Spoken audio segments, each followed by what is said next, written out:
Estamos em direto. Muito boa noite. O meu nome é Mário J. Santos, sou vice-presidente da APIP. Estamos aqui no último webinar do ciclo de webinars organizados pela Associação Portuguesa de Internos de Psiquiatria. Este webinar diz respeito a adições e sem-abrigos e Covid. Connosco temos o Dr. João Golão, médico que dedicou a sua carreira à área da toxicodependência, foi presidente do Serviço de Prevenção e Tratamento da Toxicodependência de 1997 a 2002 e presidente do Instituto da Droga e da Toxicodependência de 2005 até à sua extinção. Atualmente é diretor-geral do Serviço de Intervenção nos Comportamentos Aditivos e nas Dependências, SICAD, e coordenador nacional para os problemas das drogas, das toxicodependências e o uso nocivo do álcool. É também comendador da Ordem do Infante Dom Henrique.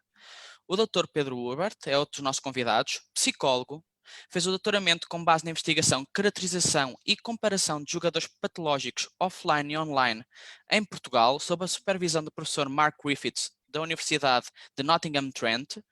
É o diretor do Instituto de Apoio ao Jogador, um instituto privado dedicado ao tratamento de adições comportamentais, particularmente jogo e videojogos. Por último, temos também o Dr. António Bento connosco, que é psiquiatra, diretor do Serviço de Psiquiatria Geral e Transcultural Clínica 3 do Centro Hospitalar Psiquiátrico de Lisboa e trabalha com sem-abrigos e refugiados há cerca de 30 anos. Começaria então por dar palavra ao Dr. João Golão para nos falar um bocadinho sobre a resposta dos serviços dedicados às dependências durante este tempo de Covid, este tempo de pandemia. Dr. João Golão? Ora viva, muito boa noite a todos. Obrigado, Mário, pela introdução e, sobretudo, obrigado à APIP por organizar este webinar sobre um tema que penso que deve merecer a atenção, enfim, dos portugueses em geral e, por que não dizê-lo, dos internos de psiquiatria em particular, porque vivemos, de facto, dias muito especiais. Permitam-me um cumprimento aos meus colegas de painel, pessoas que muito estimo, o Dr. Pedro Ber, o Dr. António Bento, com quem já tive a oportunidade em várias circunstâncias de estar com ambos em painéis, ao vivo, talvez mais animados do que este, mas vamos nos habituando também a esta nova forma de trabalhar, que, devo dizer, tem trazido algumas oportunidades à forma de nos relacionarmos, sobretudo com os parceiros.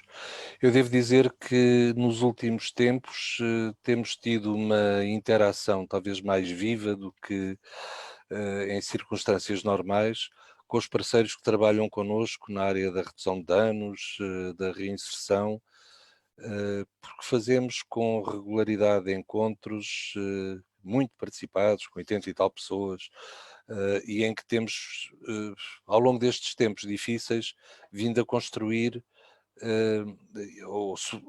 primeiro que tudo, a identificar e depois a tentar construir respostas para os problemas que vamos encontrando. Aliás, devo dizer, permitam-me partilhar antes ainda de entrar no tema que me cabe. Eu tive hoje a oportunidade, tive uma reunião muito interessante de correspondentes permanentes do Grupo Pompidou do Conselho da Europa. Não sei se sabem, mas Portugal exerce atualmente a presidência desse grupo, um grupo dedicado aos problemas da droga, mas com um enfoque muito centrado na questão dos direitos humanos e da proteção ou do assegurar dos direitos humanos às pessoas que utilizam substâncias ou que de alguma forma têm dependências. Estamos, aliás, neste momento a discutir algum alargamento do mandato ou do escopo de intervenção do Grupo Pompidou. E o prato de resistência desta reunião, que durou desde as 9 da manhã até às 4 da tarde, foi uma volta à mesa aos 41 Estados-membros do Grupo Pompidou, para que cada um tivesse a oportunidade de dar conta das experiências que ocorreram durante estes tempos difíceis. O Grupo Pompidou, do Conselho da Europa, tem uma composição um pouco descentrada daquilo a que estamos mais habituados, que é a União Europeia, engloba países de outras áreas da Europa, mas também de outras áreas do mundo.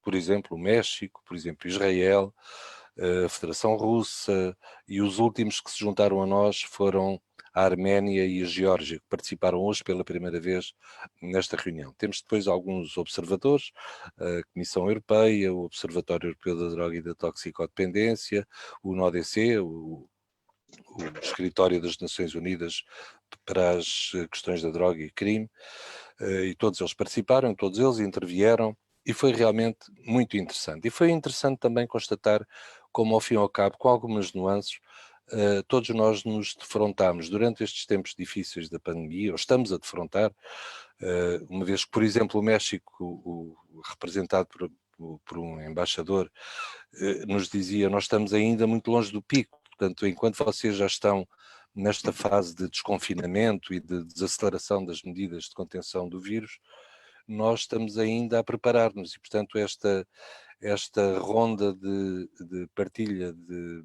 experiências é particularmente importante para quem pode aprender com os erros ou com as coisas menos bem conseguidas com a experiência de outros.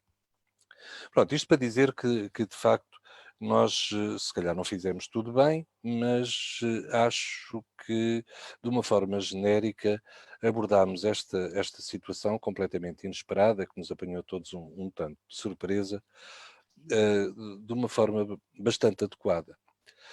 Eh, Quando falamos e a minha área é obviamente a que, enfim, aquela que tem a ver com eh, pessoas com problemas de comportamentos aditivos ou dependências, que obviamente se intersetam largamente com outras populações de vulnerabilidade acrescida, mas vamos ter a oportunidade de ouvir o Dr. António Bento falar, por exemplo, dos sem-abrigo. Eu não, enfim, não pretendo entrar muito por aí.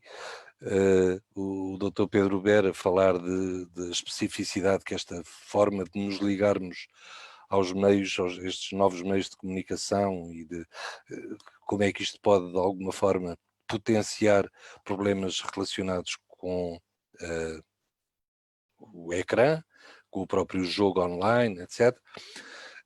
Mas eu gostava de dar aqui conta de como é que, de facto, nós tentamos intervir nesta área durante este período. E gostava também de começar por enfatizar o papel fundamental, fulcral, diria eu, que na abordagem a estas populações de vulnerabilidade acrescida, pessoas dependentes de substâncias psicoativas, sejam elas lícitas ou ilícitas, pessoas em situação de sem-abrigo, migrantes, enfim, populações com uma vulnerabilidade que, como disse, muitas vezes se entrecruzam, foram sobretudo abordadas, o papel fundamental foi exercido claramente pelas autarquias. E é importante reconhecê-lo, e eu gostava de deixar aqui uma homenagem muito viva ao papel que as autarquias desenvolveram e estão a desenvolver ainda na abordagem destes problemas. Nesta atual situação do Covid, há obviamente desafios e riscos acrescidos para estas populações. No que diz respeito aos cidadãos com comportamentos aditivos e dependências, a eclosão da pandemia pelo Covid-19 determinou um agravamento das suas dificuldades biopsicossociais, pelo que esta se constitui enquanto um novo risco sociossanitário que se soma aos que já são típicos destas populações.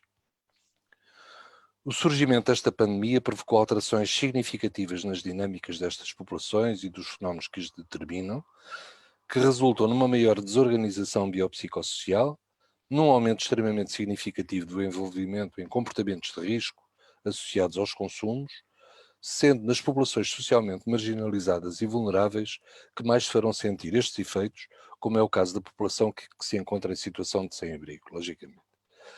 Esta população pode ser considerada um grupo de risco acrescido na medida em que se verifica uma elevada prevalência de comorbilidades várias, tais como doença pulmonar obstrutiva crónica, HIV, tuberculose, hepatites, cancro e outras, que fragilizam a sua saúde, aumentando o risco de infecção e de morte ou de situações graves relacionadas com o Covid-19. Por outro lado, o consumo de substâncias também representa mais riscos. O consumo de álcool, per si, enfraquece o sistema imunitário. Por outro lado, enquanto o indivíduo está sobre o seu efeito, ocorrem alterações psicológicas e do controle das condutas que aumentam o risco de contrair o vírus nos momentos de intoxicação. Isto já para não falar no risco que constitui a privação em alguns casos, este confinamento a que que nós todos e estas populações em particular estiveram sujeitos, podem acarretar. Como sabemos, a privação aguda alcoólica pode ser enfim, uma situação que envolve risco de vida, enquanto com outras substâncias esse risco é, porventura, muito, muito menor. Portanto, essa foi uma situação que mereceu também uma análise e uma abordagem particular durante estes tempos. O consumo de substâncias ilícitas e o seu manuseamento também expõe os consumidores a riscos adicionais por falta de higiene, por exemplo, ou de material esterilizado, ou quando nós fazemos um apelo muito insistente à higiene, à lavagem das mãos, muitas destas pessoas veem-se de facto privadas das condições para assegurar, mesmo contra a sua vontade, de assegurar essas práticas. A escassez das substâncias no mercado constitui também um fator de maior risco, um risco de utilização de outros produtos de maior potência ou toxicidade para o consumidor. Devo dizer que em relação por exemplo, aos consumidores de opiáceos, nós antecipámos e tivemos uma grande preocupação e uma redobrada atenção à possibilidade de aparecer no mercado português um conjunto de produtos que, como todos sabemos, tem vindo a dizimar a população utilizadora de drogas noutras áreas do mundo. Estou a falar, por exemplo, do fentanil e derivados, que têm uma enorme importância no contexto, por exemplo, dos Estados Unidos ou do Canadá. Nós temos, de alguma forma, não digo que não exista ou que não circule no nosso mercado, mas até ao momento não assumiu uma grande importância, mas temíamos seriamente que neste contexto o fentanil viesse a aparecer no mercado. Até ao momento não temos testemunhos de que isso tenha acontecido de uma forma, pelo menos de uma forma relevante ou com impacto nestes nossos consumidores. Para os consumidores que estejam infectados, o risco de overdose é mais elevado devido às dificuldades respiratórias pelo Covid-19 também. É mais um fator de risco agravante desta situação. Para pessoas que estejam em recuperação, sem consumos de substâncias, esta pode ser uma fase difícil por introduzir mais incerteza e eventualmente retrocessos nos processos de inserção, resultantes de dificuldades de acesso aos recursos e aos serviços de acompanhamento. Portanto, também aqui há um risco acrescido de recaídas que, como sabemos, constam muitas vezes do processo de recuperação destas pessoas e no processo de recaída a overdose é sempre alguma coisa de temível. Como é que tentamos adequar-nos enfim, às respostas? Como é que como é que tentamos adequar os serviços dos comportamentos aditivos e dependências a esta situação? O SICAD, como sabem, é um serviço que não tem uma atividade direta no terreno, não dispomos de unidades operacionais no terreno, à exceção das comissões para a dissuasão da toxicodependência, de que já falarei, mas ainda assim desenvolvemos ou estamos a desenvolver um conjunto de iniciativas especificamente dirigidas à problemática do Covid-19, tendo como objetivo informar, capacitar e promover a proteção da população com comportamentos aditivos e dependências. Por um lado, criámos um novo site do CICAD, o Covid-19, que é um espaço onde é disponibilizada toda a informação para cidadãos e também para profissionais, isto é importante neste contexto deste webinar, sobre os riscos do novo coronavírus e em comportamentos aditivos e dependências. Portanto, está alojado no site do CICAD e convidava-vos a visitá-lo, se assim o entenderem.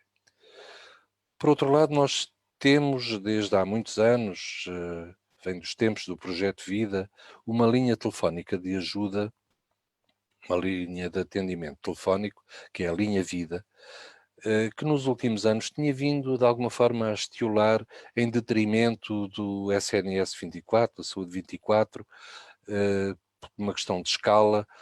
Houve indicações no sentido de criar algoritmos na própria SNS 24 e tornar, ou digamos assim, a Linha Vida veio a tornar-se mais ou menos residual nos últimos anos. Ora, nestas circunstâncias que estamos a viver, decidimos reativá-la, reforçá-la em termos de horário, em termos de profissionais disponíveis, pessoas que estavam a trabalhar, ou estão ainda a trabalhar em teletrabalho, mas que puderam assegurar uma série de encaminhamentos, de acompanhamentos, de respostas, e devo dizer, aproveito aqui em nota de rodapé, que um dos temas mais insistentemente colocados aos profissionais da Linha Vida relaciona-se com as questões do jogo, e nomeadamente o jogo online. Portanto, provavelmente mais ainda do que questões relacionadas com substâncias. Portanto, esta Linha Vida dá resposta a questões relacionadas com os comportamentos aditivos, com e sem substância, dependências e temáticas associadas. E está também disponível, naturalmente, para responder a dúvidas sobre o Covid-19 e os comportamentos aditivos e dependências. Esta linha telefónica de apoio, aconselhamento e informação em matéria de comportamentos aditivos e dependências está atualmente em funcionamento todos os dias úteis, das 10 às 18, para corresponder de facto a estes pedidos. Por outro lado, e sendo o CICAD predominantemente uma organização com competências técnico-normativas, publicamos linhas orientadoras, por exemplo, para as comunidades terapêuticas, prevendo a emergência de novos riscos sociosanitários, acompanhados por um aumento dos comportamentos de risco associados aos consumos e o agravamento da situação das populações socialmente mais marginalizadas e vulneráveis. O CICAD preparou um conjunto de recomendações para a intervenção com cidadãos com comportamentos aditivos e dependências inseridos em programas assistenciais, tratamento, redução de riscos e minimização de danos. Temos uma versão atualizada a 16 de abril, dos quais faz parte o anexo com a lista de laboratórios referenciados para agendar a realização do teste laboratorial.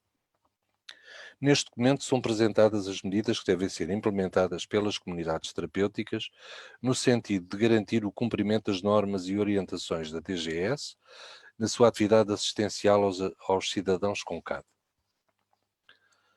Atendendo esta, obviamente houve alguns constrangimentos no decurso dos últimos meses, nomeadamente as recomendações relativas à admissão de novos utentes em comunidade terapêutica, que só poderá acontecer depois de serem cumpridos um conjunto de procedimentos de segurança que incluem, por exemplo, o isolamento profilático do utente admitido em quarentena obrigatória por um período de 14 dias, o qual naturalmente terá que ter o consentimento informado do próprio, mas que implica que a entrada em comunidade terapêutica atualmente se efetue muito a conta-gotas, porque naturalmente que as comunidades terapêuticas também não estão equipadas para permitir o isolamento de muitos doentes em simultâneo. Portanto, habitualmente só se consegue fazer uma admissão de 15 em 15 dias.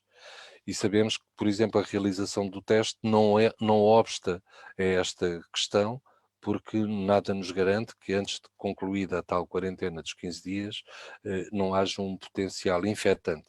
Agora, devo dizer que, da experiência ocorrida durante estes meses, numa população aproximada de cerca de 1.200 utentes internados em comunidades terapêuticas, houve pouquíssimos, um ou dois, uma ou duas situações de positividade para o Covid-19 e que foi possível isolar e controlar, evitando a contaminação dos outros. Esta foi naturalmente uma preocupação central na gestão destes equipamentos que são, como sabem, fulcrais para o tratamento de toxicodependentes. Toxicodependentes, pessoas com problemas ligados ao álcool ou outros. Portanto, é fundamental este isolamento profilático do utente admitido por um período de 14 dias, a realização da avaliação clínica criteriosa atestando a inexistência de sinais e sintomas de infecção respiratória aguda e a avaliação da ocorrência nos 14 dias anteriores à admissão de contacto de alto risco com casos confirmados. Também, e obviamente é desejável, a realização de um teste laboratorial para o SARS-CoV-2, que seja negativo, e o utente pode solicitar a requisição do teste de Covid-19 na equipa de tratamento, onde habitualmente é acompanhado. Os demais procedimentos previstos estão descritos no documento destas linhas orientadoras para as comunidades terapêuticas e outros, disponível no site do CICAD, no microsite de Covid-19. Por outro lado, publicámos também linhas orientadoras para a população em situação de sem-abrigo com perturbações do uso do álcool. Considerando a elevada prevalência da perturbação do uso do álcool na população em situação de sem-abrigo, foram elaboradas as linhas orientadoras para a intervenção junto dos cidadãos em situação de sem-abrigo com perturbações do uso do álcool, inseridos em centros de acolhimento durante a vigência do estado de emergência. Esta orientação refere-se à intervenção a desenvolver com os cidadãos em situação de sem-abrigo, enquadrados habitualmente ou por força do atual contexto epidemiológico, numa estrutura de acolhimento temporário e tendo como finalidade a diminuição da gravidade dos casos de privação através de uma intervenção farmacológica específica e de baixo limiar. É talvez a primeira vez que temos uma intervenção de baixo limiar na abordagem das questões relacionadas com o álcool, e isto acaba por ser também um desafio para o desenvolvimento de respostas inovadoras. Como vos disse, o CICAD não dispõe de unidades próprias para a intervenção no terreno, mas gerimos um programa, o programa de financiamento dos programas de respostas integradas do PORI, que nos permite relacionar-nos com estruturas que funcionam, que oferecem cuidados na área da redução de danos e na área da reinserção social. E, como vos dizia, nós financiamos esses programas, enfim, através do financiamento que recebemos para o efeito, oriundo dos jogos sociais, que pretende corresponder às necessidades identificadas pelos nossos parceiros, esses sim com responsabilidades operacionais no terreno das ARS. Portanto, feito o diagnóstico e identificação de necessidades em relação a determinadas áreas de atuação, nós lançamos concurso para que organizações não governamentais se perfilem para corresponder a essas necessidades e temos a capacidade de os financiar e acompanhar o desenvolvimento e avaliar a eficácia desses programas.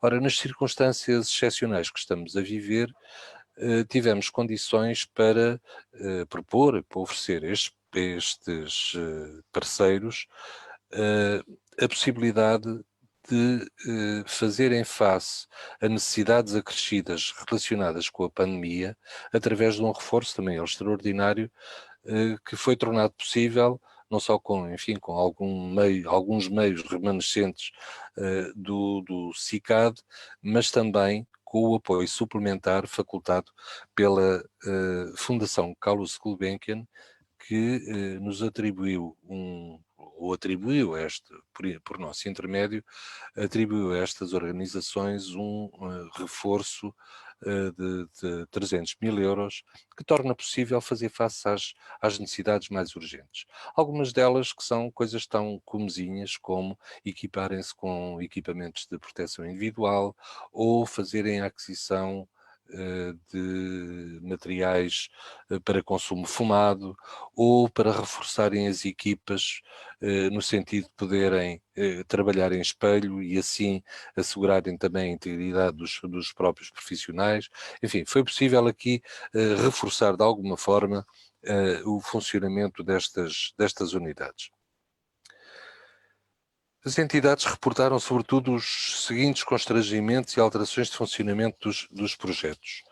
Por um lado, limitaram o contacto direto com os utentes e reduziram as oportunidades de contágio em grupo.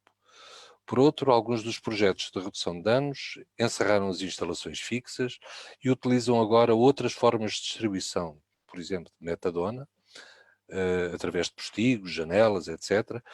Aumentaram as doses de metadona distribuídas a cada utente, por forma a diminuir o número de vezes que os utentes necessitam de se deslocar.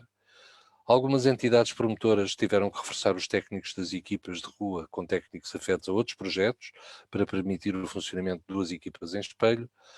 Os projetos das outras áreas de intervenção, prevenção e reinserção, apresentam mais dificuldades em assegurar as atividades previstas, estando a tentar implementar as intervenções à distância e garantindo as situações de emergência. Estão também a fazer trabalho back-office. A questão dos EPIs é sempre uma questão muito sensível e difícil de suprir.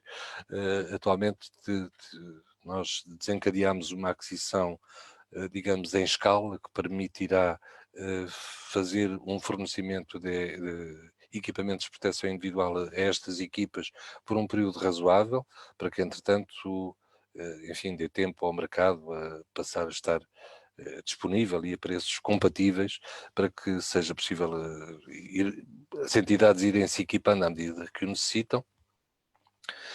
E, por outro lado, há muitas equipas que referem dificuldade em sensibilizar os utentes para os riscos de infecção ou transmissão do Covid-19 e em motivá-los a aderir a práticas de higiene necessárias nesta fase.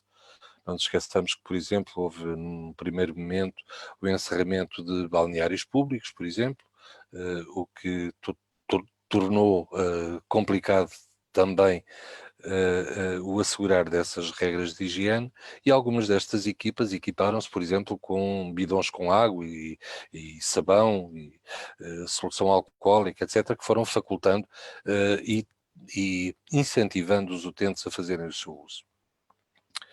Portanto, como disse, com o apoio da Fundação Carlos Gulbenkian, nós disponibilizamos equipamentos de proteção individual às entidades promotoras que demonstraram carências neste âmbito. O apoio, que aproveito para agradecer uma vez mais à Fundação Gulbenkian, de 300 mil euros, surge ao abrigo do Fundo de Emergência Covid-19, através da qual a Fundação quer contribuir para mitigar os efeitos desta pandemia, e confiou em nós para que fizéssemos chegar, de facto, às organizações que estão na linha da frente este financiamento.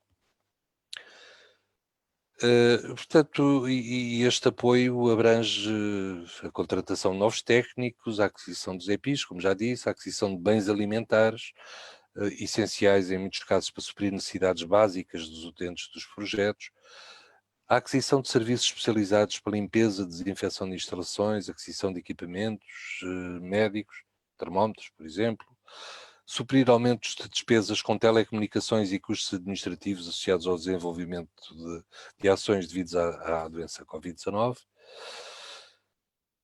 E, por outro lado, na área da prevenção, Não é muito fácil intervir neste momento, mas não sei se muitos de vós conhecem o programa de prevenção, eh, talvez mais poderoso e mais difundido no terreno, produzido pelo CICAD, que é o programa Eu e os Outros. No âmbito desse programa foi disponibilizada uma nova história dirigida à vivência do confinamento, resultante da resposta à pandemia pelo Covid-19, cruzando-a com riscos associados aos comportamentos aditivos.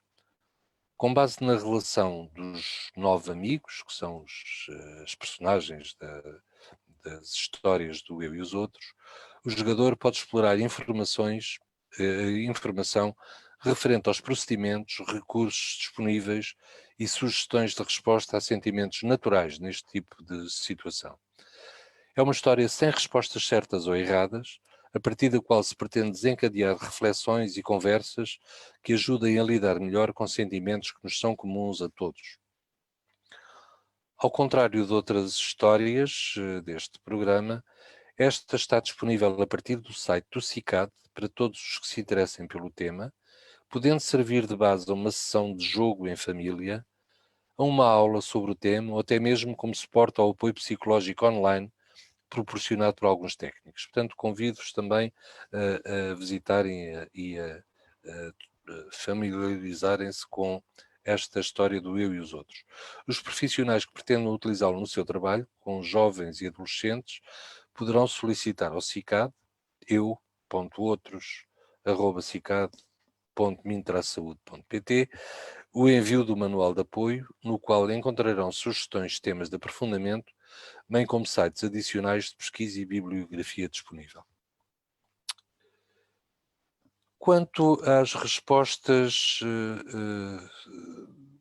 enfim, nas unidades locais das ARS e das divisões de intervenção nos comportamentos aditivos e das dependências, implementaram planos de contingência e podem ter novos horários de atendimento, mas está assegurada a continuidade nos cuidados prestados, seja remotamente, através de meios de, enfim, teleatendimento, seja, embora com algumas regras um pouco restritivas do atendimento presencial, ele e tem continuado sempre a ser possível.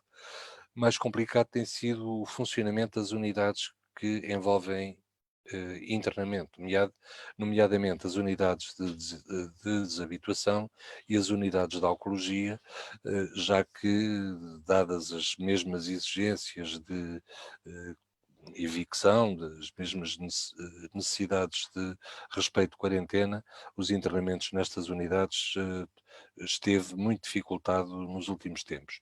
De qualquer forma, estão a preparar a retoma da atividade que deverá ocorrer a partir do termo desta primeira quinzena do mês de junho. Apenas referir que as únicas unidades relacionadas com os comportamentos aditivos e dependências que dependem ou que se relacionam diretamente atualmente com o CICAD são as comissões para a dissuasão da toxicodependência. Como sabem, foram criadas na sequência da aprovação da lei da descriminalização do uso de drogas e destinam-se a avaliar e enfim, têm a possibilidade de aplicar sanções, mas destinam-se sobretudo a orientar os utilizadores de drogas de acordo com as suas necessidades para as respostas disponíveis na sociedade. Encerraram a sua atividade presencial durante algum tempo e retomaram-na a partir do dia 1 de junho passado. Portanto, atualmente, mediante marcação prévia, mediante, enfim, alguns procedimentos que eles próprios desenharam, é possível contar com a participação também destas unidades. Eu comecei por enfatizar a importância das câmaras municipais em articulação com as ONGs e com as DICAD, e gostaria de voltar aqui só para terminar, dizendo que em cada território, portanto, as ONGs, as DICAD, com as câmaras municipais, organizaram respostas de mitigação do problema, especialmente dirigidas para a população em situação de sem-abrigo. Foram adaptadas as respostas em funcionamento e disponibilizadas novas soluções de emergência de forma a que se possam preservar o mais possível os cidadãos em situação de sem-abrigo à exposição do Covid-19. A título de exemplo, porque esta é talvez, enfim, por uma questão de proximidade, aquela experiência que melhor conhecemos, a Câmara Municipal de Lisboa, em conjunto com os parceiros, tomou as seguintes iniciativas. Criou 4 novos centros de emergência, acolhendo aproximadamente 220 pessoas, para responder à pandemia Covid-19, além de alargar o horário dos albergues já existentes na cidade. Passaram a trabalhar 24 sobre 24 horas. Os novos centros acolhem pessoas com perfis muito diferentes em termos de idade, percurso de vida ou consumo de substâncias. Como tal, foi necessário criar condições de acolhimento para todos. Os consumos não são impedimento para a integração nos centros. E esta é uma atitude humanista que eu gostaria de realçar, porque é talvez a marca distintiva do modelo português de intervenção na área das dependências.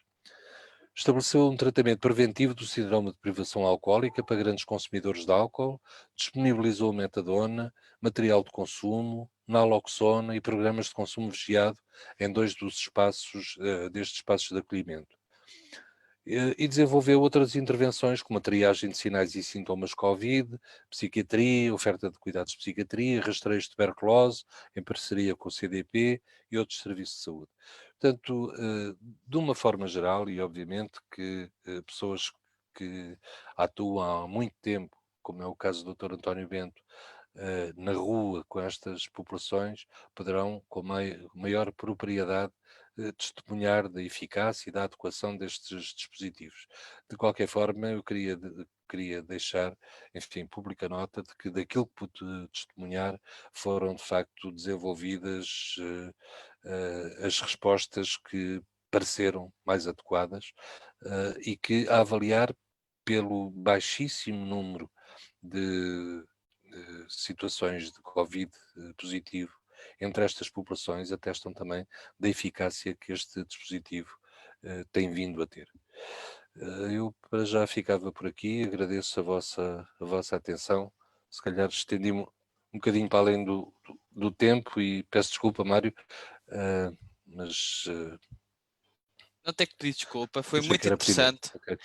Não tenho que pedir desculpa, Okay, muito Dr. João obrigado. Golão. Foi muito, muito interessante e veremos ter tempo de explorar alguns tópicos adicionais na parte da discussão. E agora passar a palavra ao Dr. Pedro Berro, para que nos vai falar das edições comportamentais em tempos de Covid. Dr. Pedro Berro.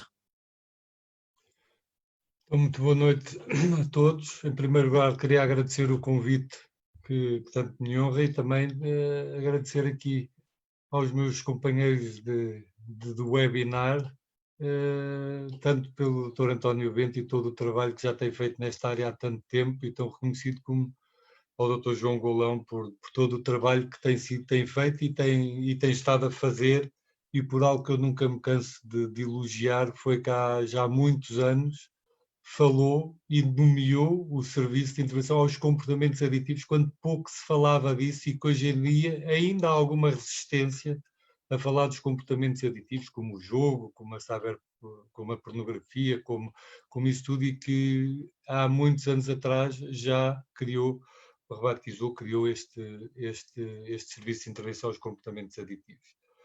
Eu vou, depois então, vou compartilhar a tela convosco, tenho aqui um PowerPoint.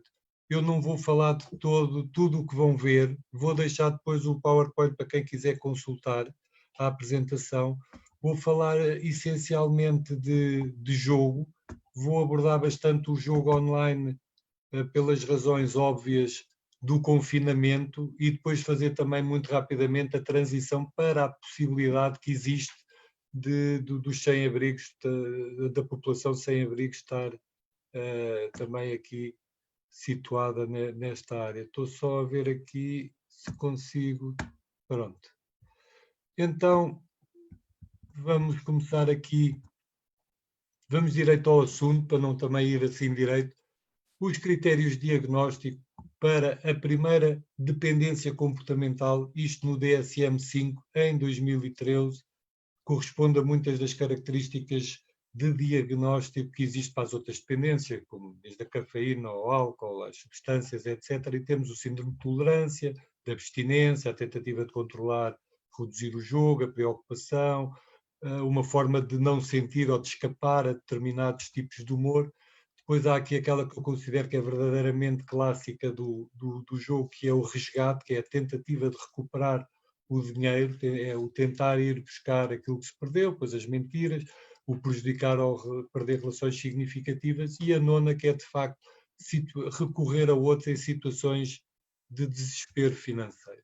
Muito rapidamente também vamos dividir aqui em dois: o jogador patológico offline, que é sobretudo o jogador de casino, e durante muitos anos era sobretudo as máquinas, um bocado a roleta, e agora também mais com o placar, e o jogador online, que durante os últimos anos era sobretudo apostas esportivas e póquer, e agora está muito nivelado com as slot machines, com as roletas, ou seja, os jogos de fortuna e azar.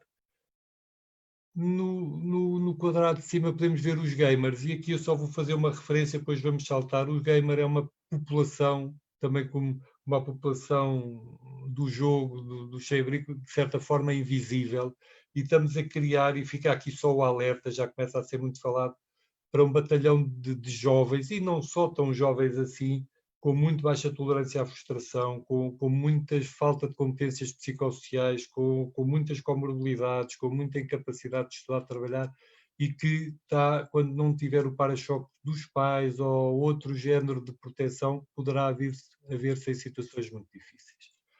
No que diz respeito à perturbação de jogo, houve uma grande evolução entre 2012 e 2017, e estou muito curioso pela nova prevalência, que provavelmente o CICAD, juntamente com a Universidade Nova, fará em 2020 ou 2021, é que o número de pessoas com perturbação de jogo de 2012 para 2017 duplicou, e aqueles do jogador de abuso, ou seja, no estado pré-clínico, antes da dependência, quadruplicou de 0,3% da população para 1,2%. E aqui há sempre uma pergunta que tem muito a ver com o confinamento, e já me perguntaram se há dependência das séries. O que eu acho é que, de facto, há as adições clássicas, como o jogo, como o gaming, como a pornografia, ou o sexo, as compras. Há uma série de comportamentos aditivos sem substância, e o que a internet faz é promover um acesso, é ampliar, intensificar, facilitar um acesso que torna o produto mais acessível, logo mais atrativo. Isto é só uma curiosidade, nunca resisto a mostrar este em 7.600 mil milhões de habitantes, temos 5.000 milhões que têm telemóvel, e mais de 4.000 milhões têm acesso regular à internet. Vamos então entrar aqui na parte do confinamento, e foi um bocado a minha tese de doutoramento, foi ver em que é que o jogo online era de facto mais atrativo, e é mais atrativo em tudo. Estes dados já têm 5 anos, foi quando eu defendi a tese, até tem mais. À exceção do ganhar dinheiro, o jogo online, para os jogadores problemáticos, mas não só, para aqueles que estavam em situação de abuso ou recreativo, era sempre mais atrativo em tudo. No anonimato, na privacidade, no conforto, no acesso, etc., era sempre muito mais atrativo, e hoje em dia tenho a certeza no ganhar dinheiro, nas transações financeiras, bateria de novo offline. Outra variável de risco para que o confinamento, pelas razões óbvias, vem exacerbar é as comorbilidades do jogador patológico, que numa amostra representativa da população portuguesa, era a depressão e os problemas ligados à ansiedade, stress. Mas, se a estes formos somar ou juntar também o álcool, que vamos ver a seguir, mas temos também antes, só para quem pensa que às vezes há uma minimização do problema de jogo, a ideação suicida pode ir até 30%, e a pergunta era claramente: já alguma vez pensou e programou ou planeou o suicídio? Era para os jogadores offline 30%, para os online 20 e tal %, mas na tentativa de suicídio estavam a par com, aqui está por acaso está errado, é 10% de cada um. E estes, como eu costumo dizer um bocadinho ironicamente, são os que ficaram para contar. Portanto, vemos que não é uma adição de ser tomada de ânimo leve. Outras comorbilidades com o álcool, eu aqui tentei dividir, a fim de afunilar mais os dados também, era os consumos problemáticos com álcool antes de jogar, antes de ter problemas com o jogo, e em simultâneo. Aqui, se juntarmos, é 20%, tendo em conta que culturalmente a população portuguesa, para ser considerada dependência alcoólica, tem que estar no meio da rua a cair, e não é aquelas pessoas que até vão trabalhar, mas têm dependência, ou seja, há uma negação, uma minimização do problema. A nível das substâncias, temos percentagens muito parecidas, não só de cannabis, que é problemático, mas também de cocaína, sobretudo para os jogadores offline. Portanto, temos aqui a ver comorbilidades que, por sua vez, também estão muito associadas à população do sem-abrigo, e, claro, o tabaco aqui também sabemos, mas no jogo era também um dos, em termos da regressão linear e em termos estatísticos, era um dos fatores preditores é ser fumador, e temos aqui percentagens fortíssimas de fumador, o que demonstra bem a parte aditiva, ou seja, 25% antes de jogar, 40% em simultâneo e 50% depois, ou seja, quase que há um acréscimo depois de deixarem a problemática do jogo. E acelerando aqui um bocadinho, só como estamos aqui em honra à Associação de Psicofarmacologia também, não é a minha área, mas em termos de duas meta-análises que foram feitas, o tipo de medicação que é dada em situações de problemas de jogo. Aqui vamos passar, foi só para terem uma ideia que, de facto, o jogo tem crescido entre o jogo de fortuna e azar, mas um dado que é particularmente importante e que é muito fresco, é de 2020, o primeiro trimestre de 2020, é que tínhamos 2,8% da população que joga online pediu, a dada altura, um pedido de autoexclusão, e a maior parte deles por tempo indeterminado, quer dizer, para sempre. Até que, claro que depois podem pedir. E estamos a falar de 52 mil pessoas. Para quem gosta de futebol, é encher um estádio de futebol inteiro com pessoas que pediram autoexclusão. E ninguém pede autoexclusão se não tiver tido pelo menos um episódio ou um problema grave de descontrole. E isto é as tais populações invisíveis que existem. Uma pessoa que pede autoexclusão, se calhar já teve uma série de problemas que depois já vamos ver no fim, como causa ou manutenção do problema, eventualmente, da população de sem-abrigo. Aqui, a nível de saúde pública, vamos passar isto, mas é muito importante começar a identificar e a atualizar a identificação deste perfil, as características, as motivações, começar a trabalhar mais nas medidas preventivas e, sobretudo, na formação de técnicos e de intervenção. Isto não resisti aqui à brincadeira de mostrar o que é as finais dos campeonatos do mundo de videojogos. Já está tanto no CID como no secção 3 do DSM-5, que é, no fundo, a dizer, ainda não classificamos isto como uma perturbação do gaming, mas isto está, e é a não esquecer, porque pode haver aqui um disparo no jogo online, no gaming, neste período de confinamento. As pessoas estão em casa, os pais estão em casa, há mais gaming, há estudos que mostram uma relação entre jogo patológico online a dinheiro e não uma relação causal, mas uma relação que as pessoas já tinham problemas de jogo a dinheiro, já tinham tido problemas de abuso ou dependência de gaming, e aqui podemos ver também que há muita comorbilidade, há muitos traços de personalidade nos gamers semelhantes aos do jogo e das outras dependências, como o PHDA, a ansiedade e etc., entre outras características. E as prevalências também muito elevadas. E isto leva-nos então a um trabalho, aqui curiosamente falou há pouco do biopsicossocial, e eu acredito que realmente já é uma teoria antiga, o meio, o agente, o hospedeiro, eu chamo-lhe os fatores individuais situacionais, e eu aqui, antes de mostrar as estatísticas que eu encontrei numa meta-análise também do Sharman sobre a prevalência de população sem abrigo, de jogo na população de sem abrigo, temos, de facto, aquilo que junto proporciona a dependência, seja de substância ou de um comportamento, são fatores individuais, situacionais e estruturais. E podemos ver que numa época de confinamento, a idade, as comorbilidades, o estar em casa em termos de ansiedade, os fatores situacionais, a acessibilidade, o ser barato, a própria crise económica, sabemos por outros países que em momentos de crise económica o jogo aumenta. Em Portugal não há esses estudos, sobre os confinamentos também não, mas não tenho grandes dúvidas que sim.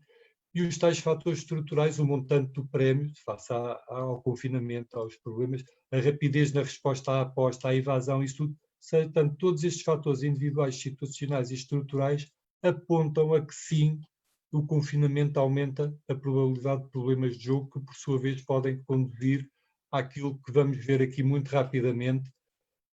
Vamos nos concentrar onde diz Prevalence Rate, que é a suma 2, 3, 4, 5, 6, sétima coluna e a última coluna.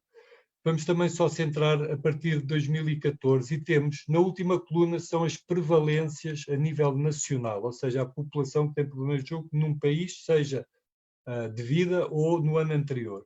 E temos que, para os Estados Unidos, é cerca de 8 ou 9 meses superior a prevalência dos jogadores patológicos na população de sem-abrigo face à prevalência nacional. No Canadá é 12 vezes maior, 24,6 versus 2%. Em Inglaterra, nossos vizinhos, 11,6 para 0,7, portanto 11, 12 vezes superior a prevalência de jogo patológico nos sem-abrigo face à prevalência nacional. E em 2016 é de 23,6. Portanto, podemos ver que existe este problema. Cá em Portugal não sabemos, e é verdade que a Inglaterra, os países anglo-saxónicos têm uma cultura de jogo diferente. Tem os bookies, tem uma tradição mais antiga, tem diferentes tipos de jogos, aposta-se a tudo. Há diferenças que têm que se ter em conta, mas urge perceber qual é a prevalência de jogo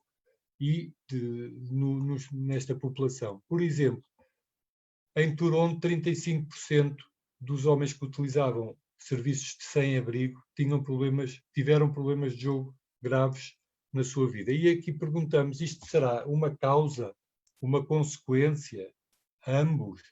E neste artigo, que representa no fundo uma meta-análise feita pelo Charman destas prevalências, isto são as explicações que ele dá, porque eu não tenho pretensões, não tenho conhecimento sobre a população de sem-abrigos, tenho mais sobre o jogo e as suas consequências, e todos temos mais ou menos uma ideia que, de facto, o que leva à vulnerabilidade do sem-abrigo, a degradação de relações, os problemas com substâncias, etc. E ele diz que, de facto, com o jogo a relação nem sempre é tão clara, é mais subtil. E todas estas divergências que encontramos nas outras coisas, como as pessoas com problemas de jogo muito frequentemente têm estudos superiores, muitas vezes também estão empregados, é uma população diferente, estes fatores que resultaram na quebra de relações, que muitas vezes podiam incluir o jogo, raramente são documentados ou considerados, o que reforça a invisibilidade das coisas. Aqui também ao lado, em Amsterdão, 18% dos participantes reportaram problemas de jogo antes de se tornarem sem-abrigo e 24% tinham dívidas relacionadas com o jogo, ou seja, há uma forte implicação causal. Mas achei muito interessante estas explicações que ele também foi dando, e isto depois quem está no terreno poderá ou não confirmar, mas é que achavam o jogo como uma fonte legítima de rendimento, como uma oportunidade de escapar à pobreza, de escapar ao ciclo dos sem-abrigo, e muitas vezes também devido aos rendimentos limitados, da segurança social, os rendimentos únicos, etc., os rendimentos limitados ou minimizados, o indivíduo pode ser confrontado com uma escolha quando recebe aqueles cêntimos, aquele dinheiro que a Segurança Social, seja que lá, é na esperança de obter uma maior recompensa monetária que, por sua vez, pode ser utilizada para comprar cigarros, álcool, etc. E também encontraram aqui uma relação que é óbvia, uma vulnerabilidade subjacente com o aumento da impulsividade, procura de sensações fortes, preferência pelas recompensas imediatas, ou seja, uma série de características associadas à dependência. Para terminar, independentemente, é importante, mas independentemente de ser causa, consequência ou ambos, não tenha mais pequena dúvida que o confinamento veio ampliar estas causas, estas consequências, o facto da ansiedade, a depressão, a crise económica, as rupturas aumentam. É importante perceber a que ponto são invisíveis estas populações.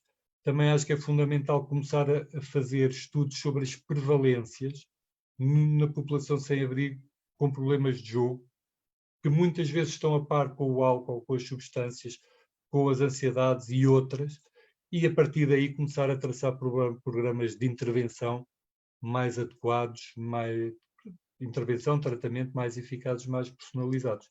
Mas depois, para quem quiser uma série de contactos e também bibliografia para aqueles que estiverem mais interessados, espero que tenha suscitado o vosso interesse e fico então por aqui agradecendo de novo o convite.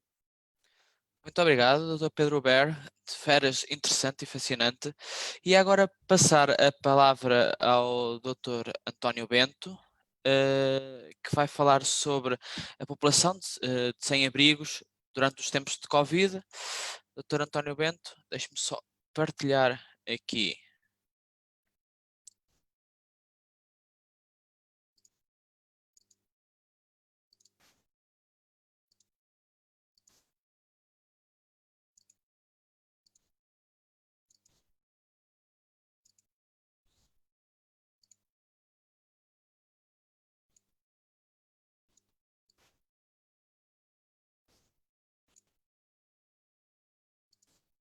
Dr. António Bento?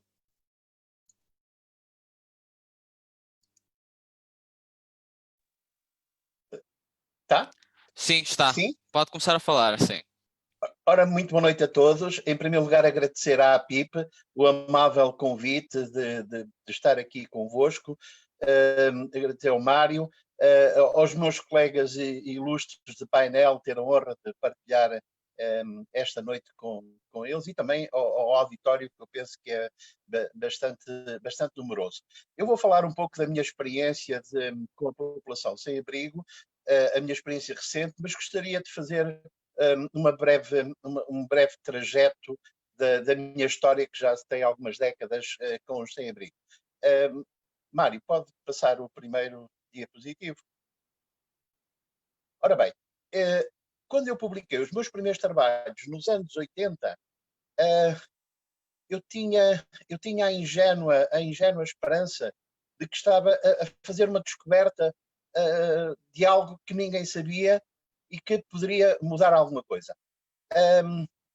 Ou seja, que estava a descobrir que havia doentes psiquiátricos, psicóticos, em estado muito grave, que viviam e morriam nas ruas.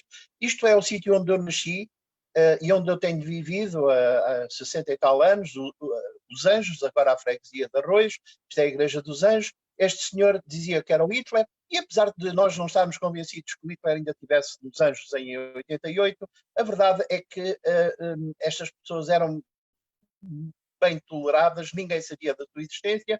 Este caso até foi um caso que, ao fim de uns anos de trabalho e de internamento no Miguel Bombarda, acabou por ter relativo sucesso, porque voltou para as suas casas, mas dando agora já um salto desde os meus primeiros trabalhos dos anos 80 a uma época atual, e eu pedi ao Mário o diapositivo seguinte.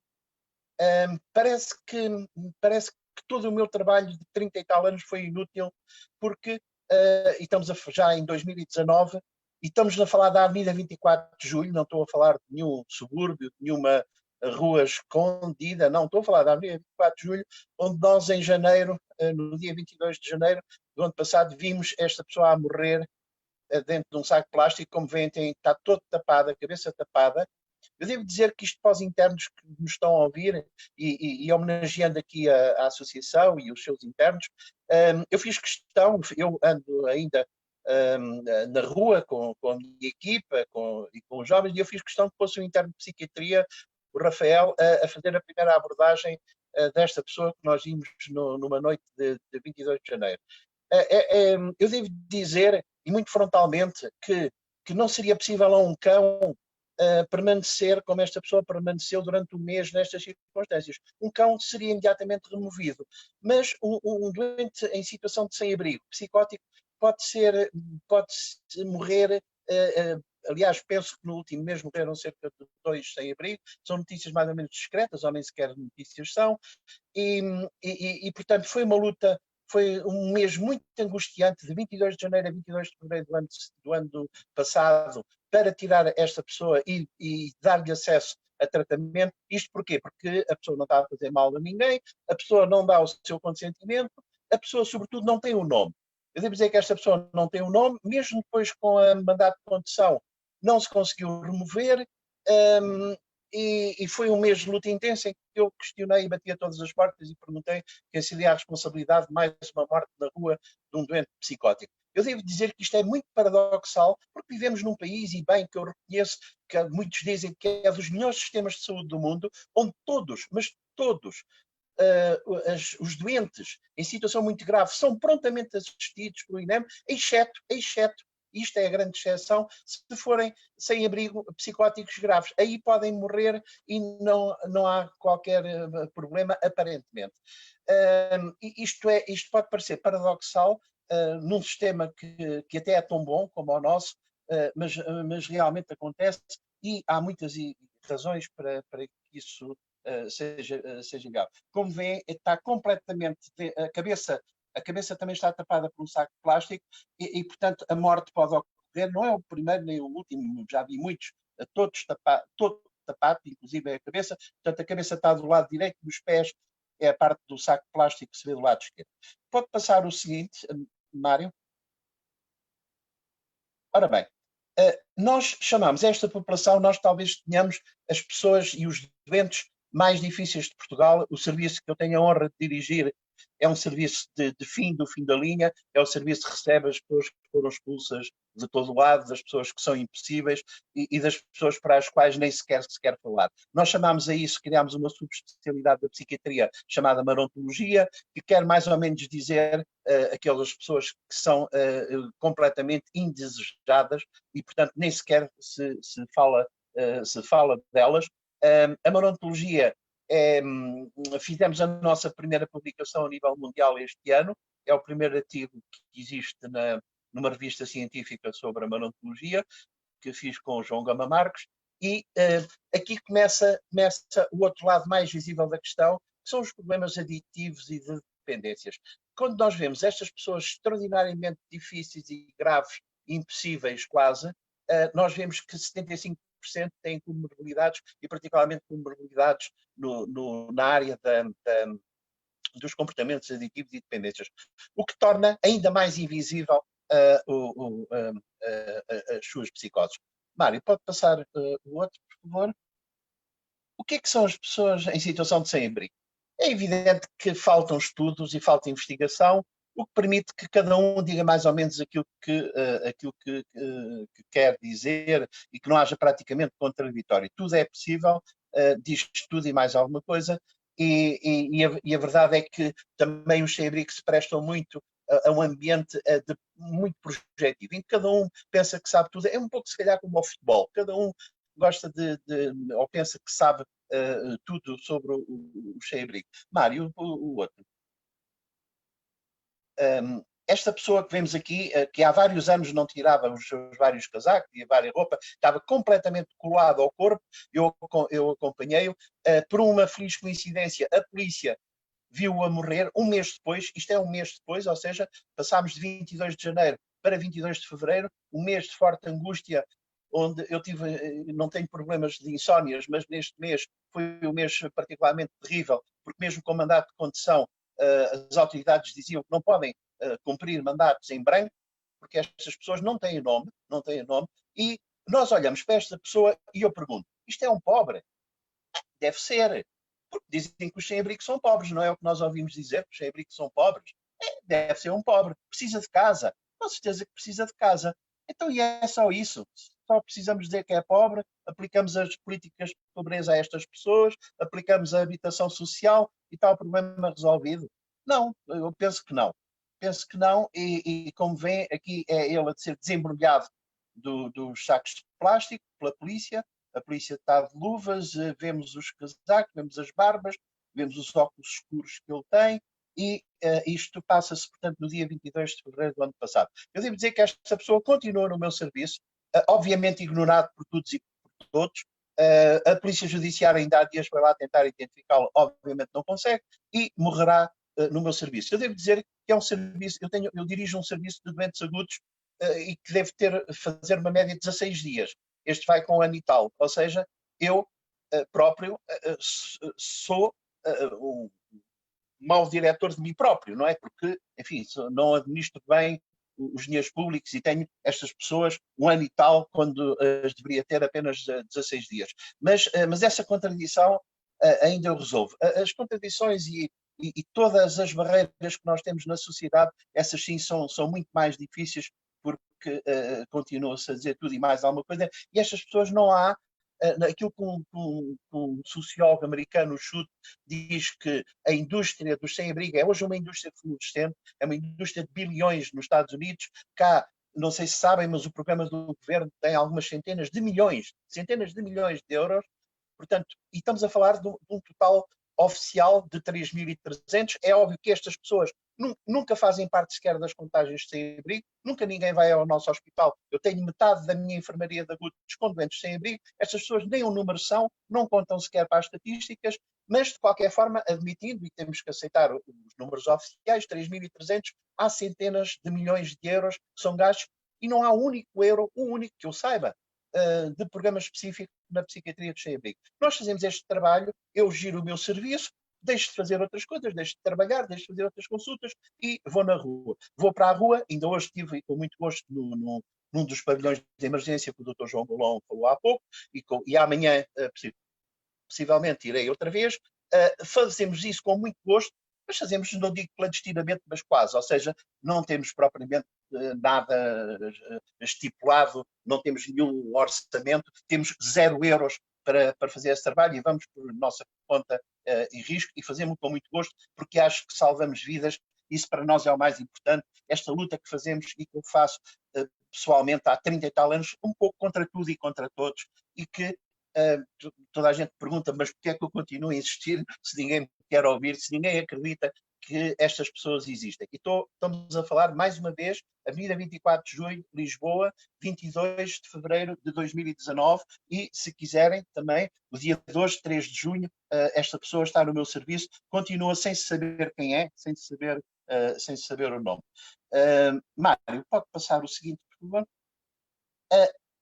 É possível fazermos sempre o diagnóstico em 90% dos casos de situação de sem-abrigo, é possível fazer um diagnóstico psiquiátrico.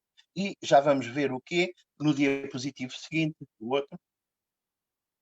O que é que nós temos? Eu fiz aqui um breve apanhado em que comparei os pavilhões de emergência e devo já agora aproveitar para, na linha do que já fez o Dr. João Golão, louvar o trabalho que as câmaras têm feito e particularmente a Câmara de Lisboa, que disponibilizou realmente, criou 4 pavilhões de emergência. Nós damos apoio a 2, embora eu tenha trabalhado com doentes de todos eles, e bem, é um trabalho magnífico. Ainda hoje estive com os técnicos, são técnicos dedicadíssimos, pessoas, técnicos e voluntários de várias organizações que fazem um trabalho magnífico. E quando nós, neste momento, nestes pavilhões de emergência, estamos a acompanhar 52 casos, que é mais ou menos 10% dos 500 e tal doentes em situação de sem-abrigo. 500 e tal doentes em situação de sem-abrigo, que a minha equipa acompanha atualmente. Esta quantidade, reparem, um país que diz que tem apenas 3.300, só eu na minha equipa tenho 500 e tal.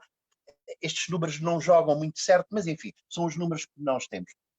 E quando comparamos a situação do sem-abrigo nestes pavilhões de emergência com esta nossa população total dos 500 e tal doentes, o que é que nós vemos? Vemos que nos pavilhões há, como era expectável, um maior número de comportamentos aditivos e dependências, muito maior do que aqueles que estamos habituados a ver. E eu devo dizer que tenho outros estudos, tenho um deles de há quase 20 anos, com 1000 casos de rua de sem-abrigo, e as percentagens diagnósticas são mais ou menos aquelas que estão aqui na coluna da direita. Isto é, nós temos 40% de doentes sem-abrigo psicóticos, 40%. Ou seja, mais ou menos metade de esquizofrenias e outra metade, enfim, de psicoses por esclarecer ou outras psicoses. E depois temos cerca de 30% do álcool, que é sempre, enfim, vem sempre à cabeça, e depois, enfim, as outras substâncias, portanto, os comportamentos aditivos e dependências, 30% mais 40% de psicoses, temos aqui um bocadinho mais de 2/3. Isto são as duas grandes patologias, e é importante, mais uma vez, frisar isto para os internos, que nós vemos na rua aquilo que por vezes é difícil ver no Júlio de Matos. Psicopatologia muito florida, vemos delírios e alucinações que não conseguimos ver num hospital psiquiátrico, precisamente porque estas pessoas estão há muitos anos sem tratamento. É muito difícil fazer chegar o tratamento a estas pessoas. Nós nunca desistimos delas, mas enfim. E aquilo que nós vemos agora nesta comparação dos pavilhões de emergência Covid com a população geral é realmente uma predominância do álcool e drogas. Já agora dizer, e particularmente para os internos deve ser interessante, que as doenças bipolares estão aqui muito pouco representadas e depois temos um grupo que é minoritário, mas que é muito difícil, que são as perturbações de personalidade e temos até algumas poucas debilidades, mas imaginem o que é uma debilidade mental, viver na rua, todo o sofrimento que isso acarreta, enfim, perante a indiferença de quase todos. Outro?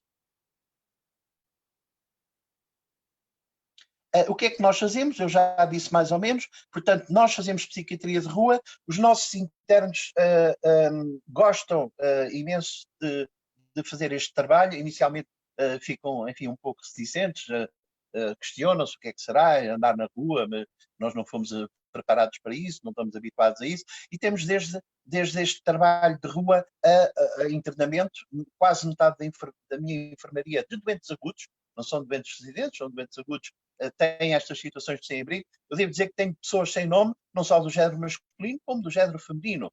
E isto é uma coisa que é estranha, em 2020, haver pessoas que a judiciária, ao fim do ano, não consegue descobrir o nome, ninguém consegue saber sequer quem são. Imaginem o grau de exclusão, de dupla, tripla exclusão que estas pessoas têm. E temos depois as consultas, ainda amanhã terei todo dia a fazer consultas de psiquiatria a doentes em situação de sem-abrigo. Geralmente a quinta-feira é o nosso dia forte. Tínhamos o grupo aberto, que era o maior grupo do mundo, em que tínhamos cerca de 1.400 doentes, cerca de metade, um total acumulado de doentes psiquiátricos em situação de sem-abrigo.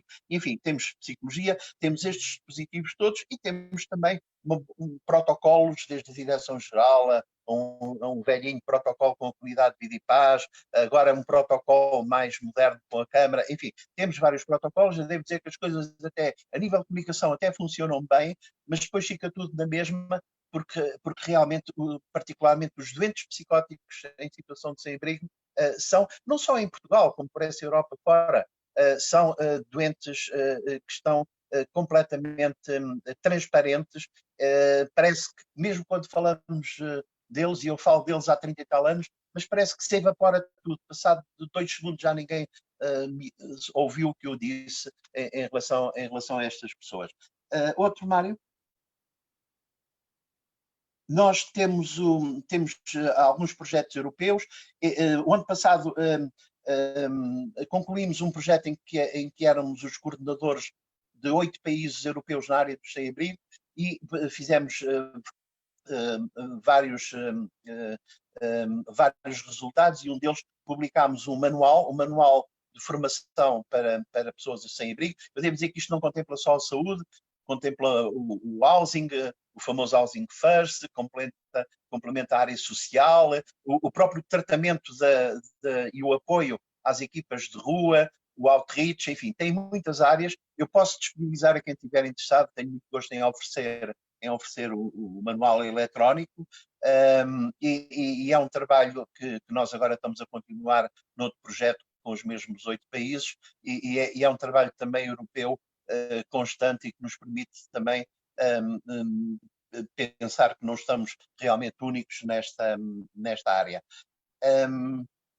Eu devo dizer também que há aqui uma questão terrível, que é a questão da expressão saúde mental.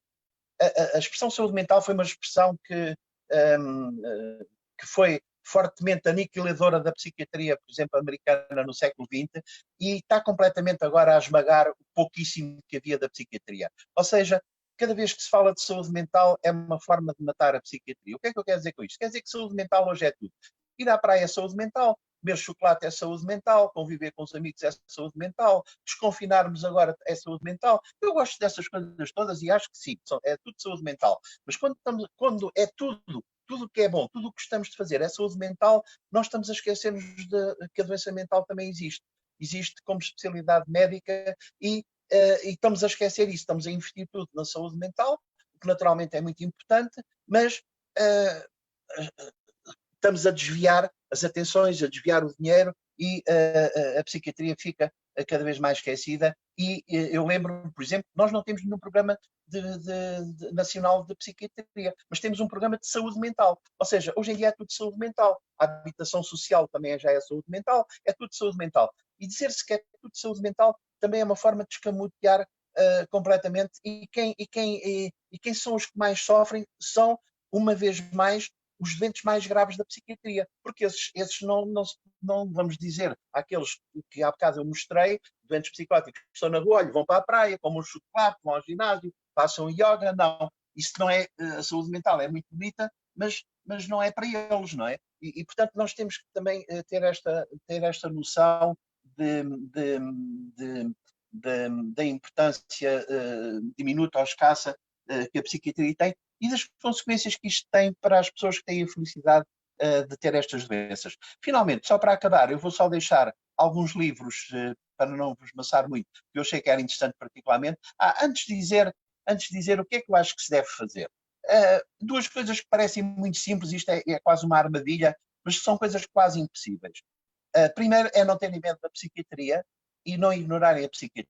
A todos isto parece muito simples, mas obviamente que amanhã ninguém vai falar da psiquiatria, daqui a 10 anos também possivelmente também não, e os doentes vão continuar a morrer na rua e a morrer nos outros sítios, porque a psiquiatria é uma coisa feia. Eu costumo dizer que talvez se a minha profissão fosse cangalheiro, talvez fosse também um bocadinho mais feio, mas pronto, mas é uma profissão feia e ninguém quer ouvir falar de psiquiatria, embora, enfim, o termo de saúde mental já possa ter mal. Mas se nos ignorarem, também estão a impedir o acesso ao tratamento a estes doentes, que são os únicos que não têm acesso ainda hoje a um tratamento condigno, ao contrário, como disse, de um cão que, se tiver a morrer, é prontamente removido da via pública. E a colaboração.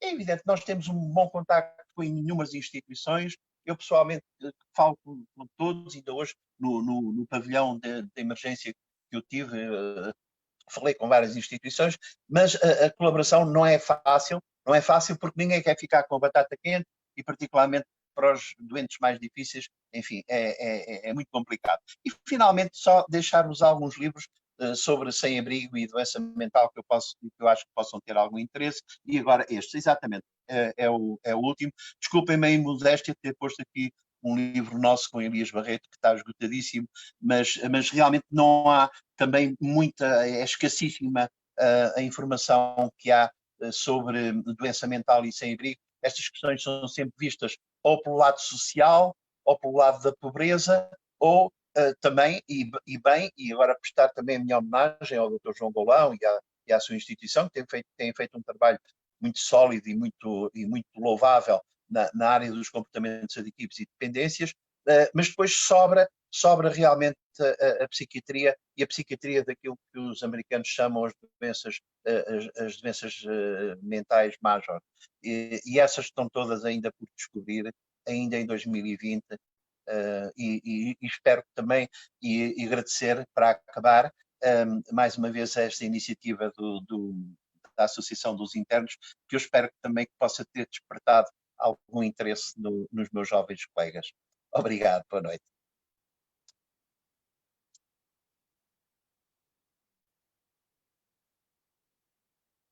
Muito obrigado, Dr. António Bento. Terminamos agora aqui as apresentações de cada um dos palestrantes. Infelizmente já não vamos com muito tempo, por isso aproveitaria e fazia pelo menos uma questão a cada um dos palestrantes sobre aqui sobre questões assim mais específicas. E ia perguntar aqui primeiro ao Dr. João Golão como é que foi a procura de tratamento ou de ajuda durante esta altura de Covid por parte dos doentes, e como é que perspectiva que ela evolua daqui para a frente, a médio prazo?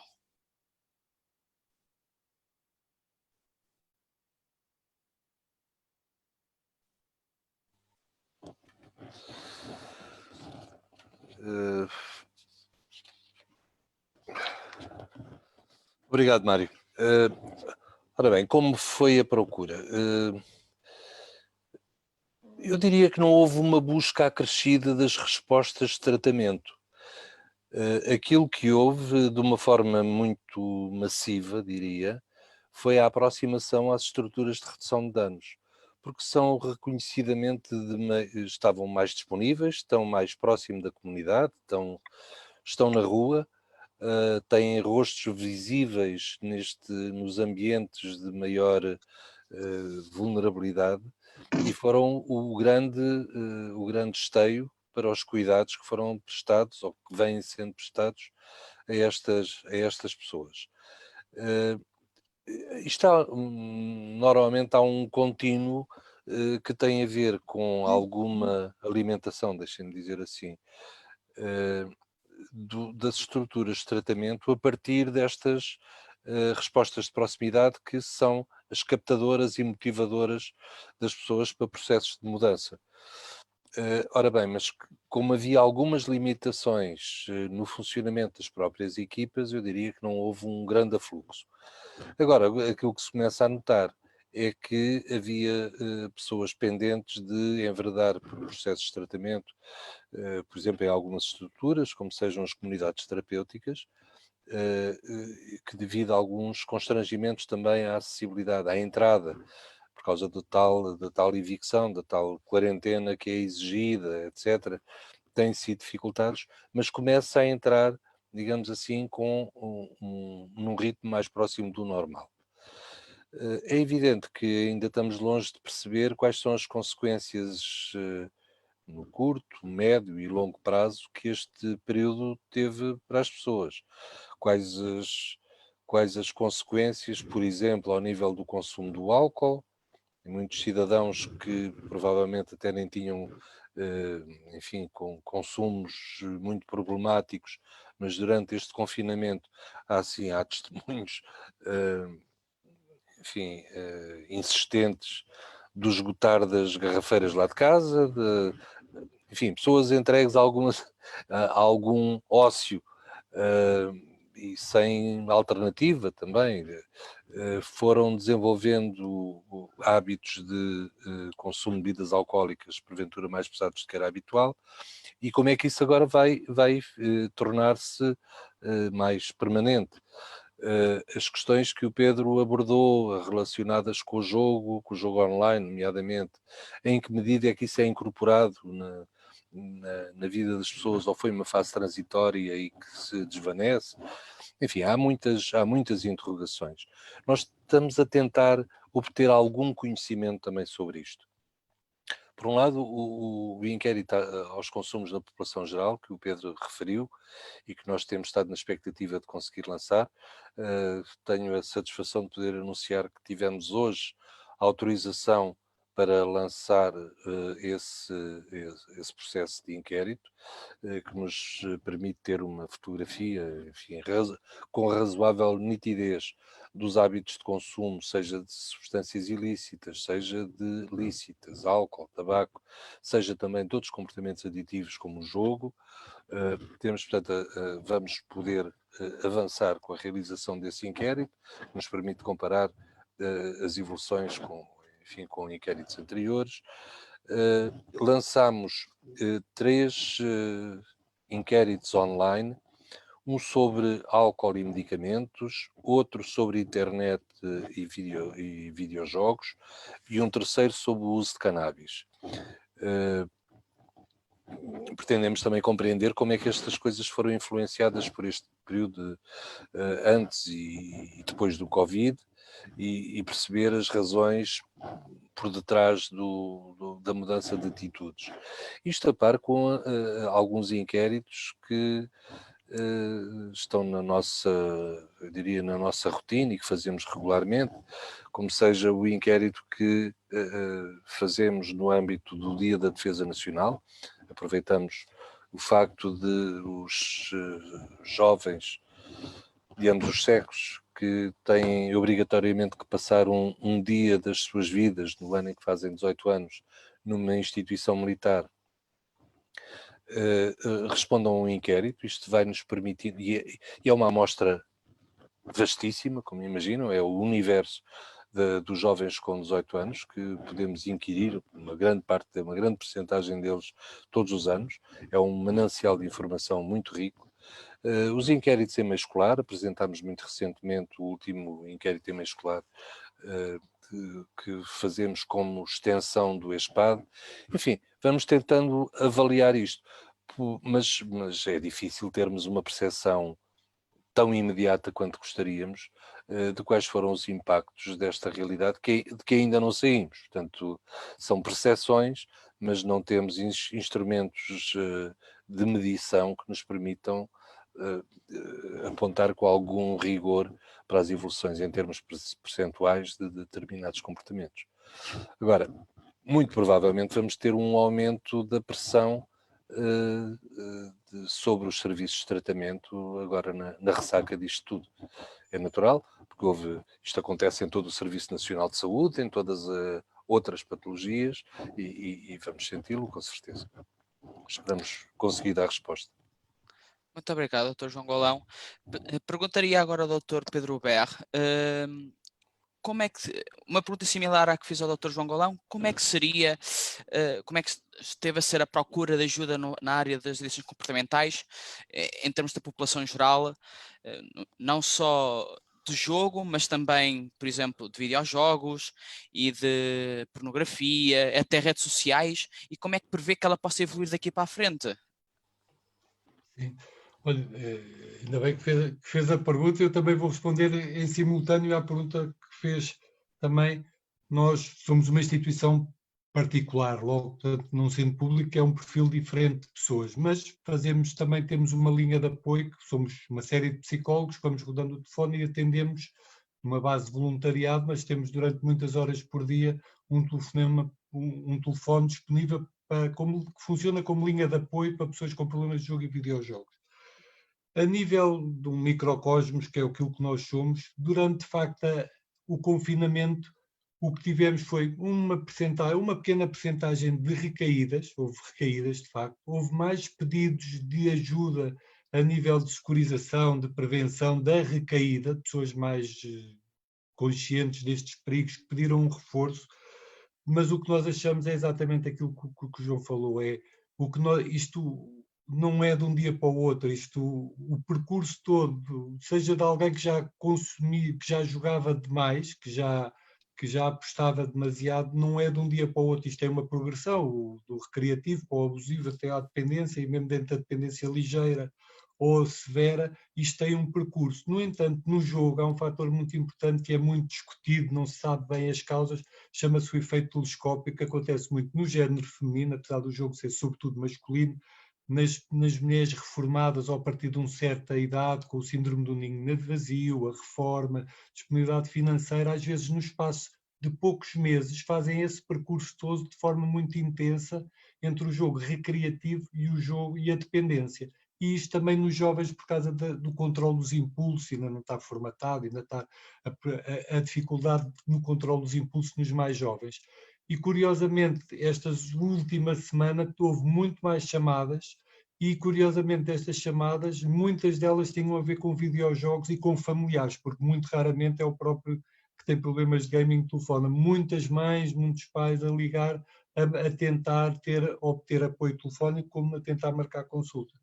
E também, já agora, respondendo também à sua pergunta, as 3 patologias que temos mais é, de facto, os videojogos e o jogo, mas cada vez mais a pornografia online. E muitas vezes nos mais jovens, sendo que não é só o facto de estarem ali 2, 3, 4 horas a ver pornografia e tudo o que isso arrasta de esgotamento psicológico, emocional, de uma série de troca de prioridades, etc., é também muito ao nível do conceito de sexualidade que eles têm, porque começaram a ver isto tudo já muito cedo, muito a partir dos 10, 11, 12, 8, então o conceito de sexualidade dele estão muito alterados. Portanto, aqui é a dependência mais outras coisas que é preciso trabalhar ao nível dos valores, da compreensão, da intimidade, da privacidade, etc. Muito obrigado, Dr. Pedro Berre.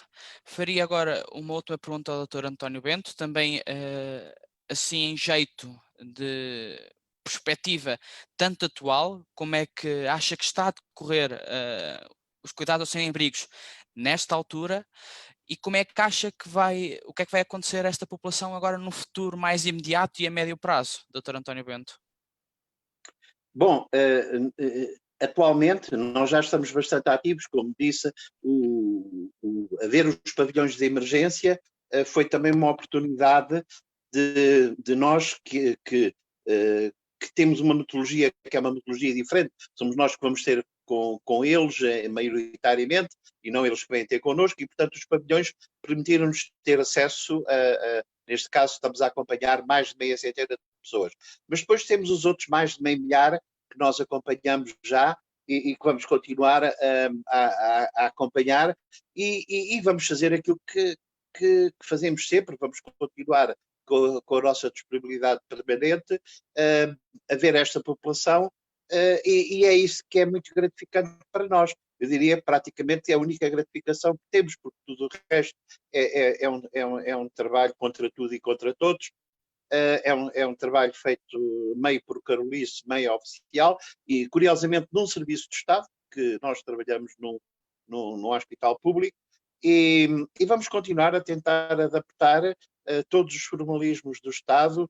Eu devo dizer que os doentes são devidamente registados e, portanto, que a nossa produção é uma produção bastante vasta e faremos, amanhã lá estarei a ver estes doentes sem abrigo e vamos continuar, possivelmente também com aquele movimento que todos nós esperamos, que foi um movimento de refluxo e um aumento que se antevê de toda a população de doentes e de utentes dos serviços de saúde e com certeza que a população sem abrigo não vai ser exceção, mas basicamente é continuar a fazer o mesmo trabalho com as mesmas dificuldades habituais. Muito obrigado, Dr. António Bento. Infelizmente, estamos já fora do nosso horário, já passámos um bocadinho e por isso vamos mesmo ter que ficar por aqui a discussão. Muito haveria para falar. Acho que ficaram muitíssimos temas a meio ou que poderiam continuar a ser escalpelizados e abordados e teríamos muito mais a dizer e a falar sobre isso. Queria então agradecer tanto ao Dr. João Golão, como ao Dr. Pedro Ber, como ao Dr. António Bento, pela presença e pelo contributo que deram para este webinar. Agradeço-vos bastante em nome da Associação Portuguesa de Internos de Psiquiatria, dos internos de Psiquiatria. E com isto chegamos então ao fim dos webinars, deste ciclo de webinars que a APIP promoveu ao longo das últimas 6 semanas. Queríamos agradecer a todos os espectadores que fomos tendo ao longo dessas 6 semanas. Queríamos também agradecer a todos os palestrantes que foram contribuindo para estas discussões e foram numerosos e variados. Queríamos também agradecer o apoio científico que tivemos da Sociedade Portuguesa de Psiquiatria e Saúde Mental e o patrocínio que tivemos por parte da Bial e que nos permitiu concretizar este plano que nós tivemos do ciclo de webinars. E ficaríamos então por aqui. Desejaria boa noite a todos os internos de psiquiatria e restantes observadores e boa noite aos palestrantes desta noite. Muito obrigado por se terem juntado a nós. Boa noite, Mário. Obrigado. Boa noite, caros colegas. Boa noite. Boa noite. Boa noite a todos. Obrigado.